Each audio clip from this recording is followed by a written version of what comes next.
everyone, welcome back to the Biz English channel. We are so excited you're hanging out with us today. Yeah, really glad to be here. Right, so before we jump into things, I just want to remind you, quickly hit that subscribe button, drop a like on this video, and seriously, let us know your opinions in the comments section as we go. We actually read those. We do, yeah.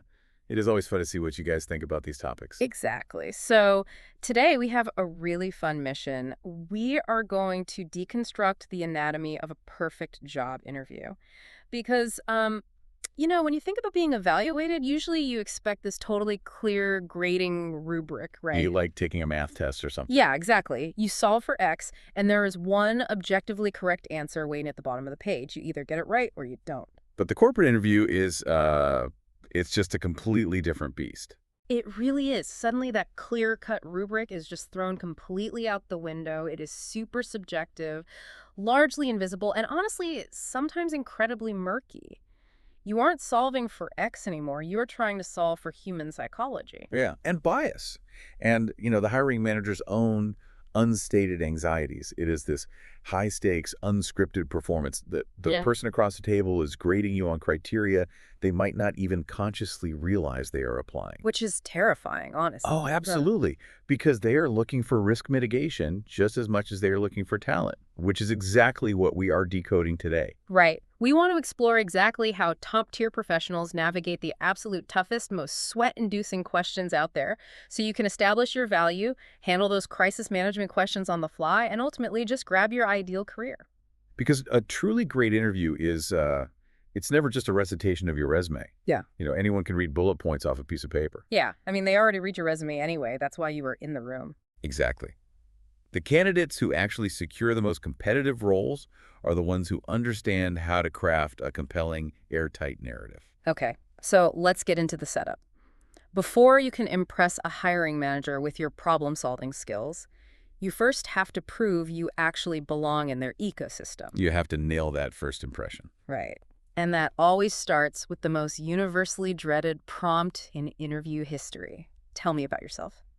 It seems like a casual icebreaker, but it is actually a highly strategic filtering mechanism. You have to remember, the hiring manager's brain is dealing with an immense cognitive load. Oh, for sure. They have been interviewing people all day. Exactly. So if you start reciting your biography chronologically, beginning with your undergraduate degree from 10 years ago, you completely lose them. You lose them instantly. You have to spoon-feed them your authority markers right away. It feels a lot like cutting a movie trailer.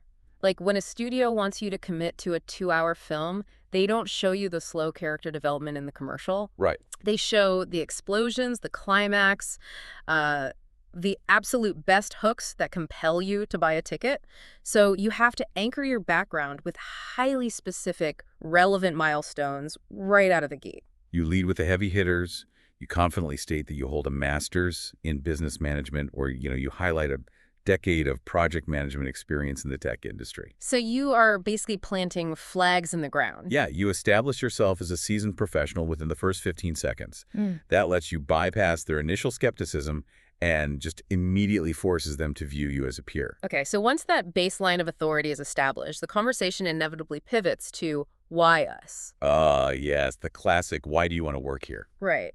And the prevailing wisdom here is that you must connect your personal values to the company's stated mission, like explicitly stating that their commitment to innovation or maybe sustainability aligns perfectly with your own internal compass. That is the goal, yes. Yeah. But let me push back on that for a second.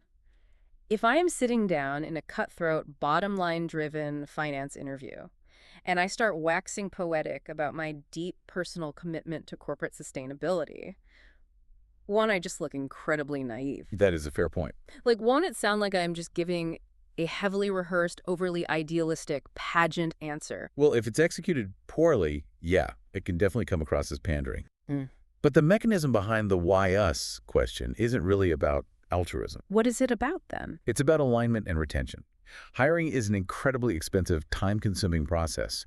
When you tie your personal values to their corporate mission, you are signaling that you are looking for a long-term cultural fit. Oh, I see. Not just a stepping stone. Exactly. Shared values equate to lower turnover costs. Yeah. You are basically proving you have researched their corporate identity and that you understand the macro vision of the enterprise. That reframes it entirely. It shifts the dynamic from like a transactional job pre to a strategic partnership. Yes, precisely. And speaking of transitions, how you frame leaving your previous job is heavily scrutinized, right?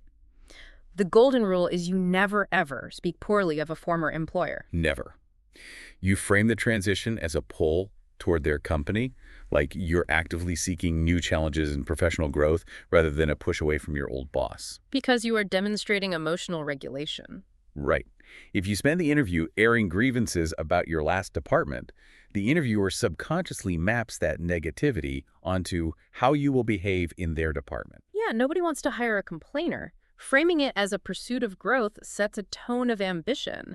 You are running toward an opportunity, not fleeing a sinking ship. Exactly. Okay, so you've survived the initial filtering process. You've established that you belong in the room, you align with their goals, and you have emotional maturity. But now the fun really begins. Right. Because the moment you prove you belong in their ecosystem, the interviewer's brain immediately shifts to stress testing that ecosystem. They want to know what happens when the movie trailer ends and the real-world chaos begins. Right. And before we dive into how to handle that chaos, I think this is a great moment to pause. Oh, absolutely. Listeners, we want to hear from you right now. What is the most difficult curveball question you've ever been asked in an interview? Yeah, the ones that really made you sweat. Drop it in the comments below right now. And hey, do not forget to subscribe to the Biz English channel if you are finding this helpful. Definitely. Okay, so getting back to that stress test, this is essentially the resilience test. The hiring manager is searching for evidence of how you operate when the parameters are no longer neatly defined. Like when the pressure is critical. Let's look at the classic pressure test. Tight deadlines. So, An interviewer asks how you handle pressure. A novice just says, they work late and drink a lot of coffee. which tells the interviewer absolutely nothing. Exactly. But top candidates provide the actual mechanics of their workflow. You mentioned specific methodologies like prioritizing tasks based on urgency and dependencies. And you must anchor those methodologies to concrete tools. You explicitly detail how you map out dependencies using Gantt charts, or how you organize the workflow in Asana or Trello. So name-dropping the software is actually important. The psychology behind naming those tools is vital. You move the conversation from a vague promise of just working hard to the concrete reality of a highly structured system. I love that. The interviewer can visually picture you organizing the chaos, which proves you have a systematic mind, not a panicked one. Exactly. So let's escalate that chaos to a full-blown crisis. A classic behavioral question asks for an example of a disaster you managed, like dealing with a massive system outage. That is a great example. The winning strategy there involves explaining how you rapidly coordinated with IT to restore the services, while, and this is key, maintaining completely transparent communication with the affected clients. So it's a dual-track mind. Right. A junior employee gets tunnel vision and only focuses on fixing the technical glitch, but a senior-level candidate focuses on fixing the glitch while simultaneously managing the narrative. You are assuring the hiring manager that you understand how to protect their revenue and their public reputation at the same time. Which is incredibly valuable. Okay, so that leads directly into what most people consider the ultimate interview trap. The biggest failure question. People hate this one. They really do. Let's say you are forced to share an example of a marketing campaign that just completely tanked. It feels incredibly risky to admit a massive, unforced error to someone who is deciding whether to hire you. It does feel risky, but it feels less like a confession of guilt and more like submitting a beg report. A bug report. I like that. Yeah, think about it. You isolate the bad line of code, you explain exactly why it broke the system, and you show the patch you wrote so it never crashes again. That is a perfect analogy. It removes all the emotion and focuses entirely on the structural failure and the subsequent optimization. The tactical rule here is proportion. You spend, say, 10% of your answer detailing the failure itself and 90% of your answer delivering the autopsy. And the autopsy is where you win the job. Unquestionably. You present the data that proved the initiative was failing, you outline the diagnostic steps you took, and most importantly, you detail the permanent system you implemented to ensure that specific failure never replicates. So it doesn't make you look incompetent at all. It makes you look bulletproof. Right. It signals to the interviewer that you possess the rare ability to engage in objective self-correction without letting your ego get in the way. Okay, so you can survive a system outage and you can objectively analyze your own failures.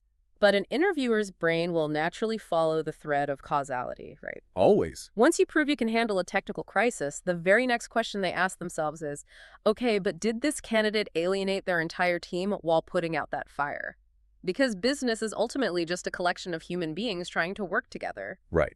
Soft skills are often harder to quantify, but they're absolutely the leading cause of termination.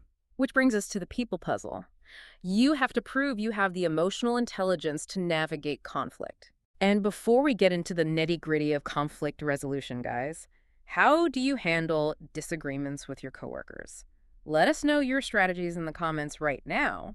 And hit that subscribe button to keep upgrading your professional skills with us here on the Biz English channel. Love seeing those strategies in the comments.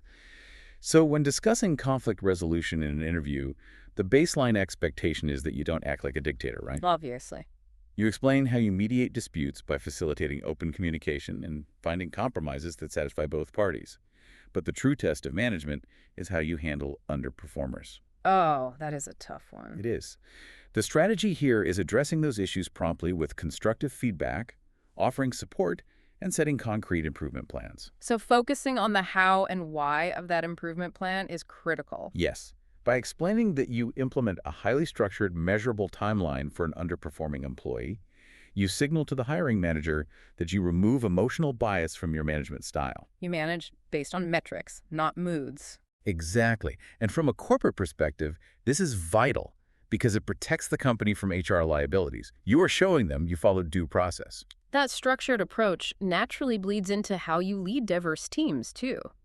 You explain your framework for establishing clear, smart goals, specific, measurable, achievable, relevant, and time-bound to leverage each member's unique strengths. And you foster innovation by ensuring your team actually has the resources to experiment. Right. And in the current landscape, you must also demonstrate a mastery of remote communication. Which goes far beyond just knowing how to turn on a camera for a Zoom meeting. Totally. It involves explaining how you maintain asynchronous alignment across different time zones, utilize collaborative digital tools, and set crystal clear expectations when you cannot physically see your team. It's essentially systems integration. Yeah. It's like you don't need to be the database expert and the front-end developer and the graphic designer. You need to be the API that allows all those different technical and non-technical sections to communicate seamlessly. Right, without causing a system crash. You are harmonizing disparate skill sets to achieve a unified objective, ensuring the data and the human effort flows without friction. Sometimes, though, you have to sever a connection. Like, what about making tough calls? This is a crucial part of leadership. Like cutting a non-performing vendor to ensure a project's success despite having a long-standing relationship with them. Let me ask you this. Aren't we constantly told that relationships are everything in business? We are. So if I sit in an interview and casually talk about terminating a 5-year vendor relationship, don't I just look like a mercenary who lacks loyalty? Well, you would look like a mercenary if you framed it as a decision you enjoyed making. Oh, okay. The nuance is in presenting the decision as a heavy but absolute burden of leadership. Yeah. You emphasize the objective data that forced your hand. They were repeatedly missing deliverables, and it was actively jeopardizing the project timeline. So it's about shifting the definition of loyalty. Exactly. Your ultimate loyalty cannot be to a comfortable vendor relationship.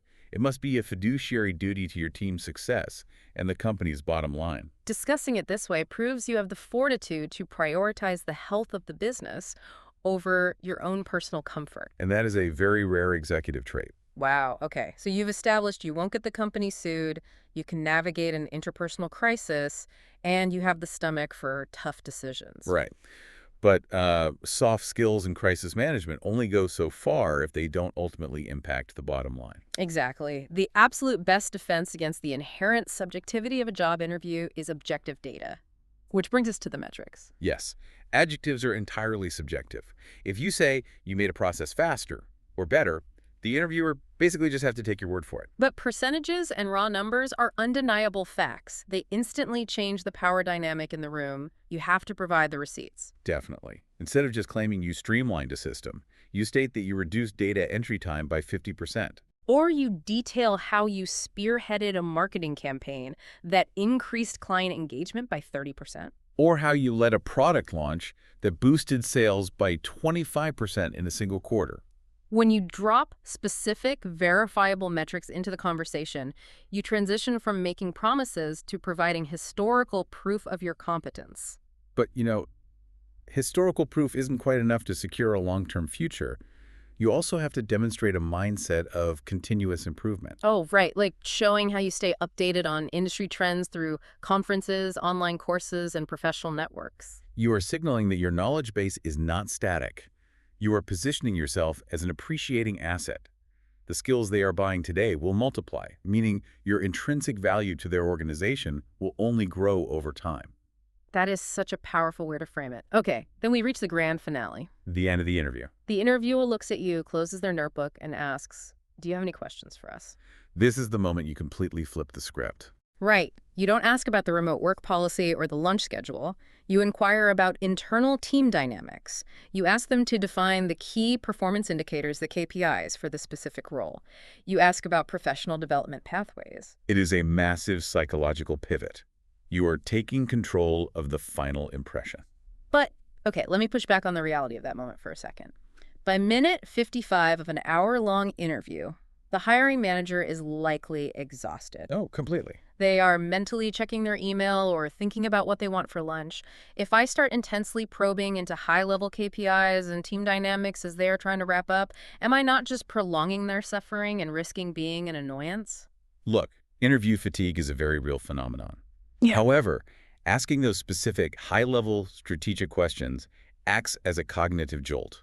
Really? Yeah. When you ask, how will you measure my success in the first 90 days so I can ensure I exceed those expectations? Yeah. You fundamentally alter your identity in their eyes. How so? Like, what does that actually do? You stop sounding like an applicant hoping to be granted a job, and you start sounding like a consultant actively diagnosing a business need. Wow, okay. You prove you are already thinking like an employee, obsessed with delivering a return on their investment.